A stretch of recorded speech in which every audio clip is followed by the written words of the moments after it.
नमस्कार सर्वांना. कसे आहात सगळे? मस्त आहात ना? आशा करते तुम्ही सगळे आनंदात असाल. तुम्हा सर्वांचं अगदी मनापासून स्वागत आहे आपल्या चॅनलवरच्या आजच्या या व्हिडिओमध्ये. तर आज खूप दिवसाच्या नंतर उंबरठ्याच्या बाहेरची रांगोळी मी तुमच्यासोबत शेअर करत आहे. आणि खरं सांगायचं ना तर मी सुद्धा खूप दिवसाच्या नंतर उंबरठ्याच्या बाहेर जी आहे ना तर ती रांगोळी काढली आहे. कारण सध्या ना सकाळचा वेळ ना इतका बिझी असतो की सकाळी सकाळी या ज्या रांगोळ्या वगैरे आहेत ना तर त्या काढायला वेळच मिळत नाही. आणि कुठे बघा थंडीच्या दिवसांमध्ये ना रोजच्यासारखी माझ्या दारामध्ये रांगोळी असायची. पण आता सध्या ना खरंच इतकं बिझी झालं आहे सगळं की बाहेर उंबरठ्याच्या बाहेर ना रांगोळी काढायला वेळच मिळत नाही. आणि खूप दिवसाच्या नंतर मी उंबरठ्याच्या बाहेर रांगोळी काढली आणि इतकं छान वाटत होतं. बघा छोटीशी जरी आपण रांगोळी उंबरठ्याच्या बाहेर काढतो आणि त्या छोट्याशा गोष्टीमुळे सुद्धा इतकं छान असं प्रसन्न वाटतं. तर रांगोळी वगैरे सगळी काढून घेतली आणि आज ना बेडशीटासुद्धा मला चेंज करायच्या होत्या. बघा जी ही आपली महिन्याची अडचण असते ना ती आटोपली की त्यानंतर ना ज्या काही बेडशीटा वगैरे आहेत तर त्या मी चेंज करून घेते. तर म्हटलं आज ना छान असा पूजापातीचा दिवस आहे. तर जी बेडशीट आहे म्हणजे घरातल्या ज्याही बेडशीटा आहे सगळ्या बेडवरच्या तर त्या बेडशीटा मी चेंज करून घेते.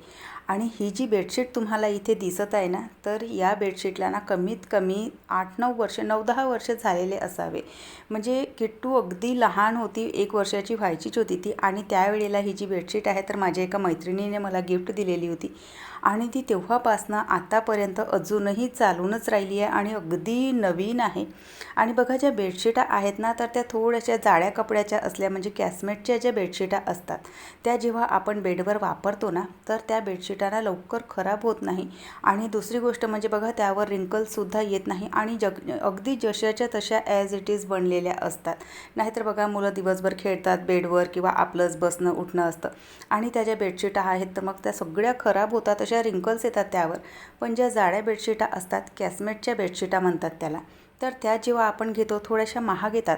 पण त्या जेव्हा आपण घेतो ना तर त्या एकतर लवकर खराब होत नाही, त्यांचा रंगही जात नाही, फाटतसुद्धा नाहीत आणि बेडवर स्प्रेड केल्याच्या नंतर म्हणजे त्यावर रिंकल्ससुद्धा येत नाहीत.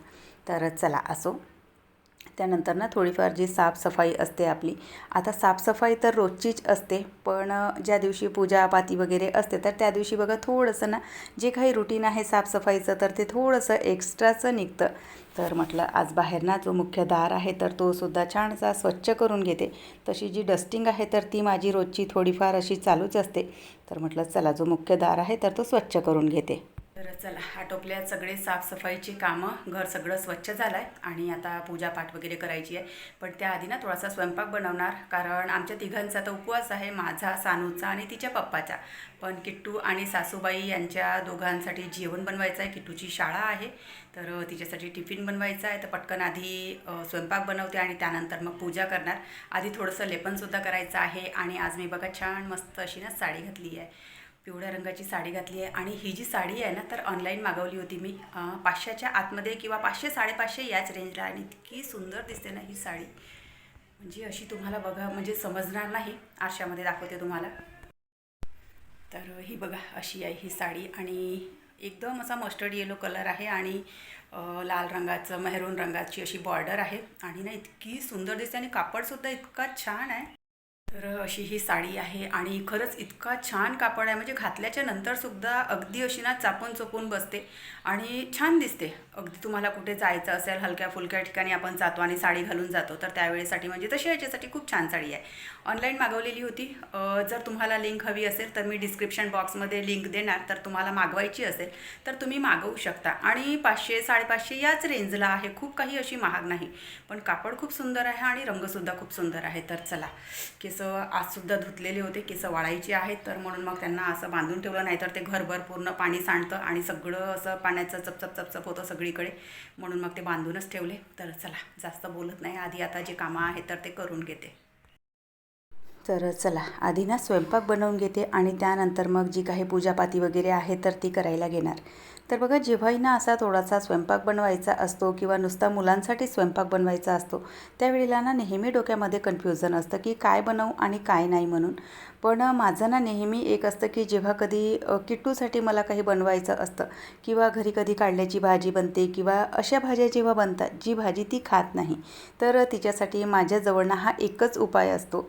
छान मस्त असे जे आलू आहेत तर ते बारीक बारीक अशा प्रकारे मी कट करून घेते आणि त्यांना तेलामध्ये फोडणी करून नंतर मग त्यामध्ये तिखट, मीठ आणि हळद, थोडंसं धनेपूड तर या गोष्टी घालते.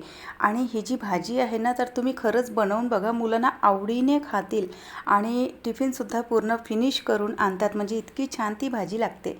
जे तिखट मीठ आहे तर ते थोडंसं लाईट टाकायचं मुलांच्या हिशोबाने. तर भाजी जी आहे तर ती फोडणी केलेली आणि पीठ मुरायचं होतं तोपर्यंत म्हटलं बाहेर दारावर ना हळदीचं लेपनसुद्धा करून घेते. आज ना खूप दिवसाच्या नंतर मी हळदीचं लेपनसुद्धा करायला घेतलं. कारण ना आता सध्या ना खरंच काय कोणास ठाऊक माहिती नाही कुठे वेळ जात आहे, काय जात आहे, पण सध्या ना हळदीचं लेपनसुद्धा करायला मिळत नाही आणि रांगोळीसुद्धा काढायला मिळत नाही. तर म्हटलं चला आज ना सानू आणि तिचे पप्पा दोघेही घरीच होते. तिच्या पप्पाचा टिफिन काही होता नाही तर मग सकाळी सकाळी ना बराचसा वेळ ना किचनमध्येच चालला जातो. तर म्हटलं चला किट्टूसाठी स्वयंपाक बनवायचा आहे, तर आज सकाळी सकाळी मस्त छान अशी रांगोळी काढून घेतली, लेपनसुद्धा करून घेतलं आणि किट्टूसाठी नंतर मग पराठेसुद्धा शेकून घेतले. शाळेचं सगळं आटोपलं की त्यानंतर मग आपली जी काही पूजापाती वगैरे आहे तर ती करण्यासाठी आपण मोकळे होतो. तर पूजेची जी सुरुवात आहे तर ती नेहमीप्रमाणे सूर्यदेवाला अर्घ्य देऊनच होते. त्यानंतर मग उंबरठा पूजन करून घेतलं आणि त्यानंतर रोजची जी आपली देवपूजा आहे तर ती देवपूजासुद्धा करून घेतली. तर अशा प्रकारे जी आपली देवपूजा आहे तर ती आटोपली आणि आज ना विचार केला की जी आपली विठ्ठल रुक्मिणीची जी पूजा आहे, विठ्ठल भगवान आणि रुक्मिणी आईची, तर ती थोडीशी ना वेगळी ठेवावी. म्हणजे बघा कुठलीही पूजा असते अगदी आपण छोटासा वेगळा सेटअप करतो, छोटासा वेगळा ना एक चौरंग वगैरे ठेवतो आणि त्यावर जेव्हा पूजा करतो तर ती पूजा ना खरंच इतकी सुंदर वाटते आणि इतकी मनमोहक वाटते. म्हणजे असं काही नाही, आपल्या देवाऱ्यामध्ये सुद्धा आपण पूजा केली तरी त्याचंसुद्धा पुण्य तितकंच मिळतं. पण बघा आवड असते कोणाकोणाला. तर म्हटलं चला मस्त छान असा ना वेगळा पूजेचा थोडासा सेटअप ठेवूयात म्हणून. तर आधी ना विठ्ठल भगवान आणि रुक्मिणी माताजी ही छोटीशी मूर्ती माझ्याकडे आहे. तर त्यांचा आधी पाण्याने आणि गंगाजलाने अभिषेक करून घेतला. पंचामृताने वगैरे नाही केला मी, साध्याच पाण्याने आणि गंगाजलाने अभिषेक करून घेतला. त्यांना चंदनाचा आणि अष्टगंधाचा कुंकवाचा टिळक लावून घेतला आणि त्यानंतर आज ना यांना मी अशा प्रकारे ना ही तुळशीची माळ बनवून मागितलेली होती. म्हणजे तुळशीचा जो हार आपण म्हणू शकतो त्याला, तर तो बनवून मागितलेला होता. तर यांनी ना मस्त छान असा हा छोटासा हार बनवून दिला. आणि माझ्या इथली जी विठ्ठल रुक्मिणीची मूर्ती आहे ना तर ती छोटीशीच आहे, म्हणजे 3 इंचीची आहे. एक ना जो काळ्या दगडाची जी मूर्ती असते तर ती होती माझ्याकडे, पण ती ना मागच्या वेळेला माझ्याच्याने ना ती फुटली तर तिला मी विसर्जन केलं आणि आता ही नेहमी देवाऱ्यामध्ये विठ्ठल रुक्मिणीची मूर्ती असते. तर हीच मूर्ती मी इथे ठेवलेली. मूर्ती छोटी असो किंवा मोठी असो, आपल्या मनातला भाव जो आहे तर तो महत्त्वाचा असतो. तर त्यामुळे मग जी मूर्ती माझ्याकडे होती तर तीच मूर्ती मी इथे ठेवली आणि अशा प्रकारे बघा छान मस्त अशी छोटीशी जी वेगळी पूजा आहे ना तर ती ठेवली. पूजा छोटीशी का होईना पण बघायला ना खरंच खूप सुंदर वाटते आणि मलासुद्धा ना म्हणजे इतकं समाधान वाटत होतं की चला छोटीशी का होईना पण अशी छानशी अशी वेगळी जी पूजा आहे तर ती मी ठेवलेली आहे. आणि अशा पद्धतीने पूजा करून घेतली. जे काही वाचन वगैरे आहे तर ते वाचन मी आता करणार नाही. म्हणजे रोजच्याही पूजेमध्ये जे आहे तर ते वाचन माझं रात्रीच्याच वेळेला असतं. कारण सकाळच्या वेळेला बघा ऑलरेडी ना इतके सगळे घरातले कामं असतात, पुन्हा पूजापातीचं असतं, पूजापातीमध्ये सुद्धा वेळ होते. तर त्यामुळे मग जे काही वाचन वगैरे होतं तर ते मी रात्रीलाच करणार आहे. आणि रोजच्या दैनंदिन पूजेमध्ये सुद्धा जे काही वाचन मी वाचते, जे काही अध्याय वगैरे वाचते तर ते मी रात्रीच्याच वेळेला वाचते, सकाळच्या वेळेला वाचायला घेत नाही. कारण सकाळच्या वेळेला ना ऑलरेडी खूप सगळं असं ना म्हणजे घाईघाई होऊन जाते सगळी. तर मस्त छान अशी पूजा ठेवलेली आणि त्यानंतर जी आरती असते आपली तर ती आरती करून घेतली. तर अशा पद्धतीने बघा छोटीशीच पण छानशी अशी जी पूजा आहे तर ती संपन्न झाली आहे. तर अशी आजची छोटीशी पण छानशी अशी जी पूजा आहे ती आटोपली. पूजा आटोपून आधी ना नाश्ता पाणी बनवून घेतला, कारण सानूला आणि तिच्या पप्पांना दोघांनाही उपवास होता आणि त्यांना ना सकाळी सकाळी लवकर नाश्ता करण्याची सवय आहे. आणि ज्याला बघा लवकर जेवणाची किंवा लवकर नाश्ता करण्याची सवय असते ना, तर त्याला ती एक वेळ झाली की त्यानंतर मग भूक लागते. तर म्हणून मग पटापट पूजेचं जे काही काम होतं तर ते आटोपलं आणि त्यानंतर मग आधी नाश्ता बनवून सगळ्यांनी नाश्ता करून घेतला. मी सुद्धा करून घेतला, कारण मला सुद्धा औषध खायचं होतं. आणि बऱ्याच वेळा बघा आपण काय करतो, आधी ना मी सुद्धा करायची की जेव्हा कधी औषध वगैरे खायचं असेल तर ते उपाशीच पोटी खाऊन घ्यायचं आणि त्यानंतर मग बघा पोटामध्ये गॅसेस बनतात किंवा ॲसिडिटी बनते आणि मग आपल्यालाच त्याचा त्रास जाणवायला लागतो. तर जेव्हा कधी आपल्याला औषध वगैरे खायचं असेल ना, तर थोडंसं काहीतरी खाऊन घ्यायचं, नाश्ता करून घ्यायचा आणि त्यानंतर मग खायचं. आणि इतक्या लवकर तशी मला भूक वगैरे लागत नाही, कारण माझी जी जेवणाची वेळ आहे तर ती जेवणाची वेळच माझी उशिराची आहे. म्हणजे 1:30-2 अशी वेळ होते मला जेवायला. आणि सध्याच्या या पंधरवड्यामध्ये तर हेच चालू आहे माझं, कधी 1:30 वाजता कधी 2 वाजता असं जेवण चालू आहे. आणि बघा आपण आपल्या जेवणाच्या ज्या वेळ आहे ना, तर त्या अशा चुकवतो. वेळी अवेळी जेवण करतो, वेळी अवेळी झोपणं असतं आपलं आणि मग शरीरामध्ये हे दुखत आहे ते दुखत आहे असं काय ना काय आपलं चालू असतं. तर चुकी आपलीच असते, कारण आपली खाण्याची किंवा झोपण्याची जी वेळ आहे तर ती निश्चित नसते. आणि या लहान लहान ज्या आपल्या चुका आहेत ना, तर त्याच बघा छोट्या छोट्या गोष्टी शरीरामध्ये ना म्हणजे निर्माण करतात आणि त्या छोट्या छोट्या गोष्टींचं रूपांतर मग मोठ्या आजारामध्ये होतं. तर म्हणून मग आपल्या ह्या ज्या चुका असतात, वेळी अवेळी जेवणं, वेळी अवेळी झोपणं, तर ह्या थोड्याशा आपल्याला ना सुधारायला पाहिजेत. तर चला असो, मस्त छान अशी जी पूजा आहे तर ती आटोपली. पूजा छोटीशीच ठेवली, खूप मोठी नाही. आणि आजची बघा आषाढी एकादशी आहे. तर आषाढी एकादशी आणि कार्तिकी एकादशी या दोनही ज्या एकादशा आहेत तर या 12ही महिन्याच्या एकादशांपैकी ना सगळ्यात मोठ्या एकादशा असतात.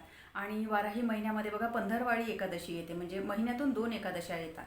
तर ज्या 24 एकादशा येतात 12ही महिन्यांमधल्या, तर या एकादशा बघा प्रत्येकालाच करणं शक्य होत नाही. मी सुद्धा नाही करत, कारण बघा सगळं असतं आपल्या मागे आणि मग पुन्हा आणखी कधी नाश्ता करायला फराळ करायला वेळ मिळतो, कधी नाही मिळत. तर त्यामुळे आता सध्या तरी म्हणजे या धावपळीच्या याच्यामध्ये मी काही एकादशा चालू केलेल्या नाही आहेत. नंतर समोर करायचे आहेत, पण सध्याच नाही करणार, नंतर करणार. तर ज्यांना ही 12ही महिन्याच्या एकादशा करणं शक्य होत नाही तर त्यांनी बघा एक आषाढी एकादशी आणि कार्तिक एकादशी या 2 एकादशा कराव्या. म्हणजे असं म्हणतात की या 2 एकादशा आपण जेव्हा करतो ना, तर 12ही महिन्याच्या एकादशीचं पुण्य आपल्याला मिळतं. तर म्हणून मग न चुकता या दोनही ज्या एकादशा आहेत, आषाढी एकादशी आणि कार्तिकी एकादशी, तर या आवर्जून कराव्यात. आणि इथूनच बघा आता ना आपला चतुर्मास जो आहे तर तो सुद्धा चालू होणार आहे. बरेच लोक चतुर्मास पाळत असतील, बरेच लोक नसतील सुद्धा पाळत. तर आता इथून चतुर्मासाला आरंभ होणार. सोबतच आपले जे विष्णू भगवान आहेत तर ते निद्रा अवस्थेमध्ये जाणार आहेत 4 महिन्यासाठी, म्हणजे आषाढी एकादशीपासून कार्तिकी एकादशीपर्यंत. कार्तिकी एकादशी जेव्हा येते तर त्या एकादशीला ना देवठाण एकादशीसुद्धा म्हणतात, म्हणजे देव उठतात. तर याच्यासाठी म्हणून देवठाण एकादशीसुद्धा म्हणतात. चला, असा होता आजचा व्हिडिओ मी इथेच संपवते. आशा करते तुम्हाला आवडला असेल. व्हिडिओ कुठे जरी आवडला असेल तर नेहमीप्रमाणे व्हिडिओला लाईक करा. चॅनलवर पहिल्यांदा आले असाल तर सबस्क्राईब करा. बेल आयकॉनसुद्धा क्लिक करा, जेणेकरून माझ्या येणाऱ्या व्हिडिओचं नोटिफिकेशन तुम्हाला असंच मिळत राहील. व्हिडिओ कसे वाटतात ते सुद्धा न चुकता कमेंट करून सांगत चला. आपण भेटूयात नंतरच्या व्हिडिओसोबत. तोपर्यंत सगळ्यांना बाय, सगळ्यांना धन्यवाद. हर हर महादेव.